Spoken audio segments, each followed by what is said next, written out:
So how are you gonna deal with all that salt and all that processed food and that freeze-dried cheese and just those starches? It's just so rough on the gut. There's guys who, they have like 200 MREs, and bro, you don't even know, in about a week or two, certainly not a month, you can't eat that. You're gonna screw your guts up so bad, and you're in for a really bad surprise.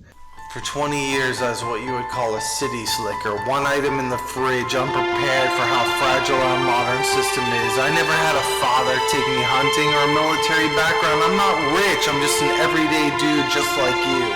But there's more to me than meets the eye. I've been homeless, I've been in jail, I've been mugged, I've been hospitalized. By God's grace, I know how to survive. After 2020, I became obsessed with survival, practicing every day of the week. And I've made the mistakes so you don't have to. Welcome to Everyday Dude Survival.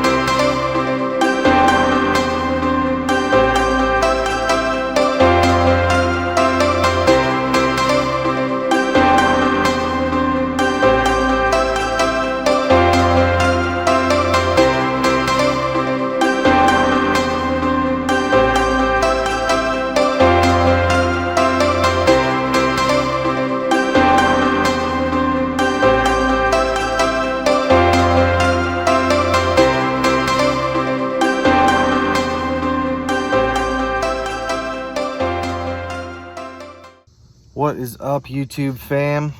I'm in the new truck here. Well, it's not a new truck, it's an old truck, but it's newly owned by me. Thought I'd do a video on my phone. It's a little fuzzy looking and a little off color because I actually dropped my pants in the washer, and they were in the water for about 5 minutes, fully submerging the phone. And I really screwed that up.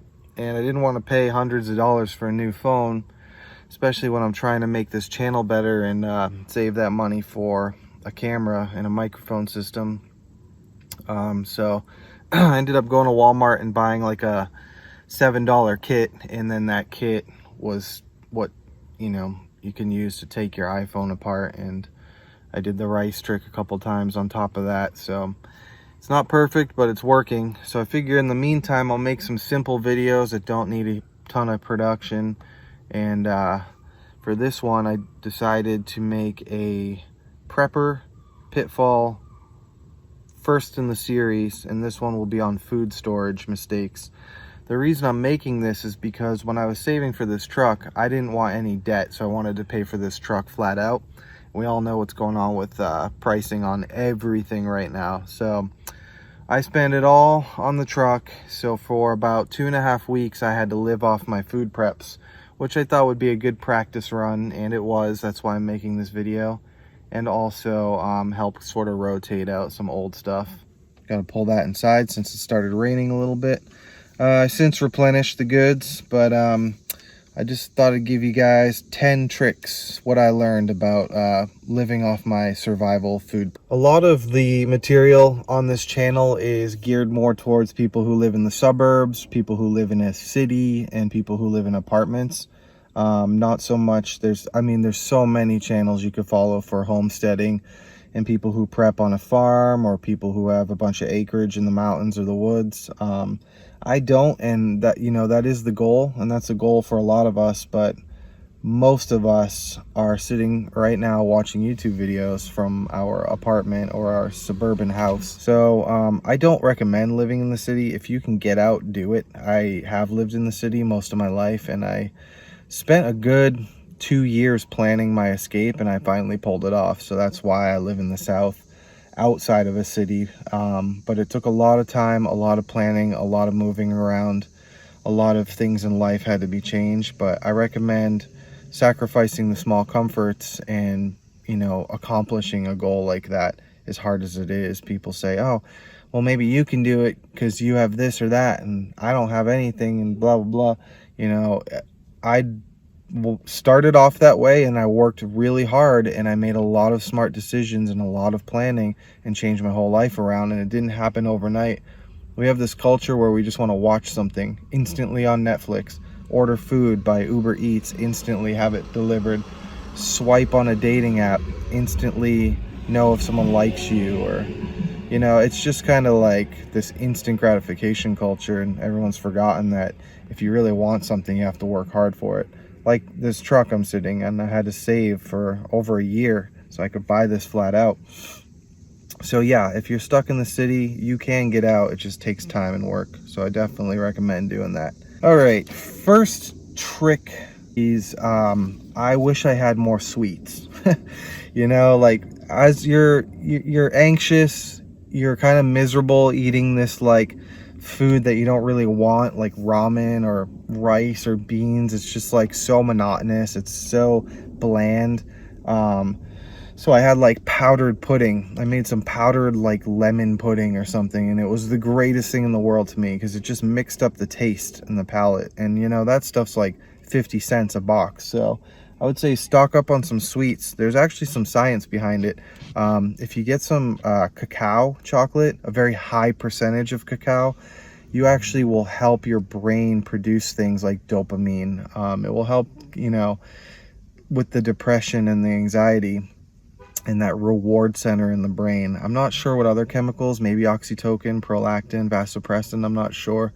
Or that one, what's the one that, you know, Prozac is for. But anyway, yeah, so sweets are going to help that pleasure center activate in your brain and also just make the palate less sick of the food that you're not really preferring to eat. So how are you going to deal with all that salt and all that processed food and that freeze-dried cheese and just those starches? It's just so rough on the gut. There's guys who, you know, they have like 200 MREs, and bro, you don't even know, in about a week or two, certainly not a month, you can't eat that. You're gonna screw your guts up so bad, and you're in for a really bad surprise. So for all the processed foods, you need to supplement gut health with that. You're gonna need things like probiotics, antacid tablets maybe. You're gonna need some green mix. I suggest a green mix to raise the alkalinity in your body, to tone down on all the acidity that processed food is creating. Probiotics, you know, I prefer sauerkraut because it lasts a long time. It comes in these big jars and it's got all that gut health and bacteria and flora in it. So you're gonna like really have a good solid amount of probiotics with a big jar, a couple of big jars of sauerkraut, and it mixes in well with bulky food preps. If you're making a bunch of, you know, red beans and rice and cutting up some kielbasa in there, that sauerkraut is going to mix in with that really well for those big, you know, large vats of food that you prepare.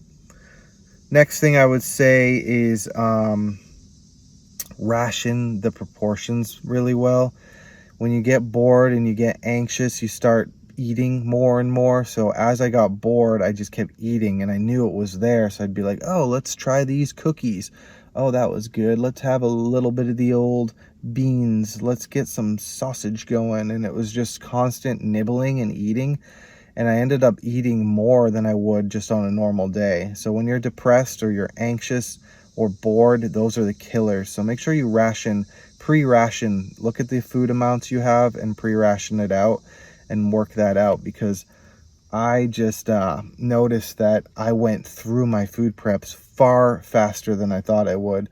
If you are in a city or even an apartment in general, and there's a societal collapse or the rule of law breaks down, which we saw a couple times in 2020, and we also saw the persecution of the righteous.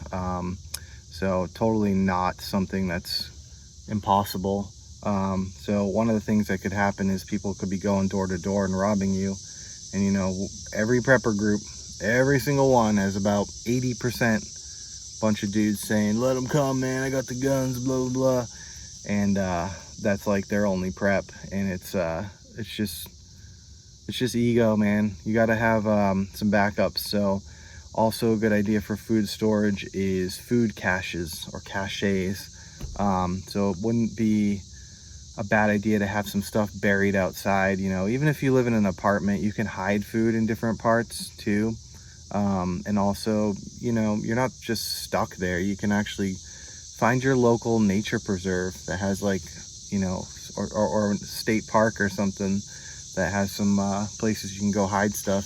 Basic underground food prepper stuff. This isn't new to a lot of people, but just an extra tip for someone just getting started out.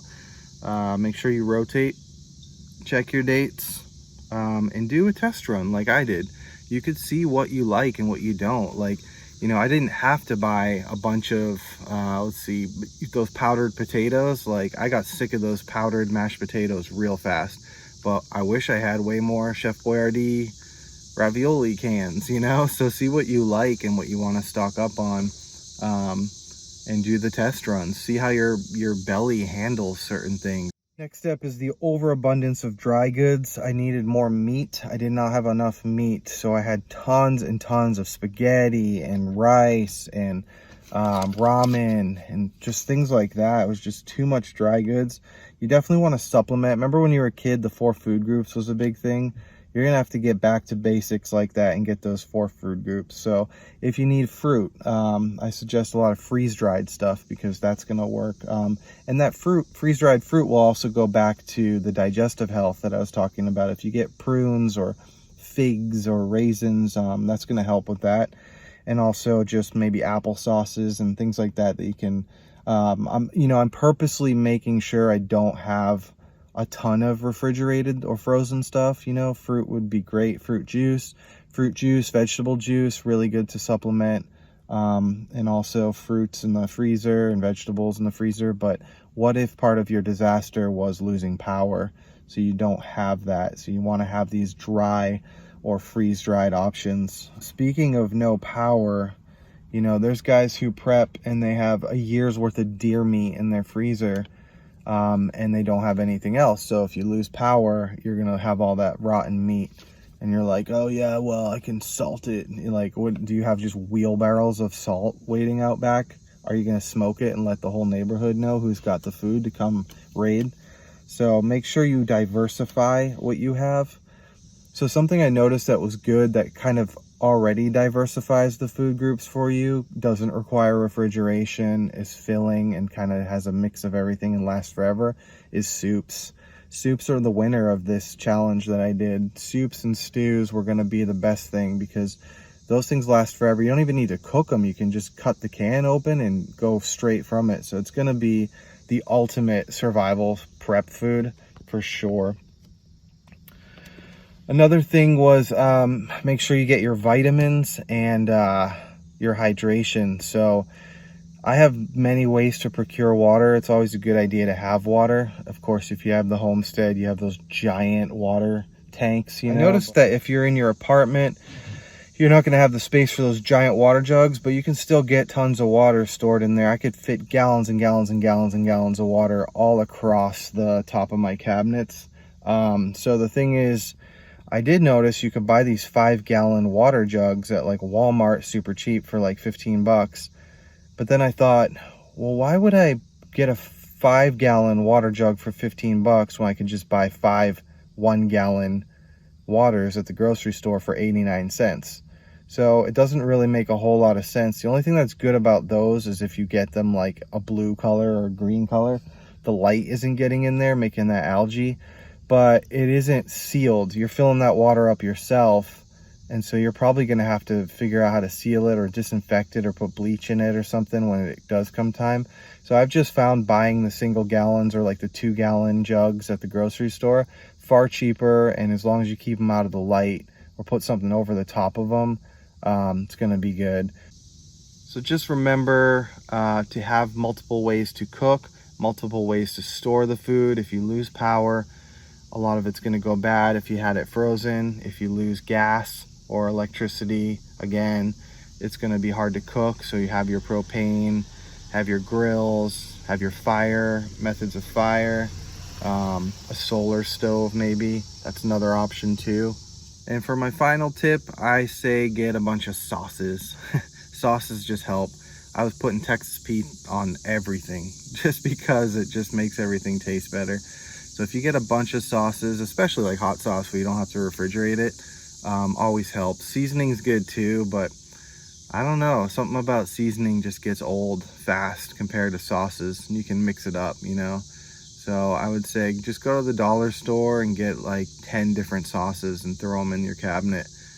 Just have them ready to go. It really makes everything better. All right, guys, thanks for watching. I'm gonna keep working on this channel. I really appreciate the support. The comments have been great. I hate saying this because everyone says it, but I really need you to like, subscribe, and share the videos on your platforms, because I'm in a bunch of prepper groups and homesteading groups and things like that, and nobody knows what they're talking about, and it's really sad. And people are desperate for information. People are like, just starting out, what should I get? And the comment streams are terrible. They give so much bad advice to people. So share videos like this to help people out, but it gives me the exposure where I can get the subscribers, because once I hit that 1,000, I will be able to do so much more with this channel. YouTube won't let me do anything until I get to that 1,000. So help me get to 1,000. There is a bug out bag giveaway when I hit 1,000 subscribers. So definitely make sure to watch that and comment on it. That video can be found here. Nothing showed up, did it? Because I don't have the 1,000 subscribers. I can't put the little window there. So let big tech give me the tools I need to give to you guys by subscribing. But thanks for everything you do. Thanks for supporting, and let me know in the comments too if you want some what other content you want. And as I save up and I get more equipment and get a better like a GoPro and things like that, I'll definitely be up in the ante here. All right, thanks.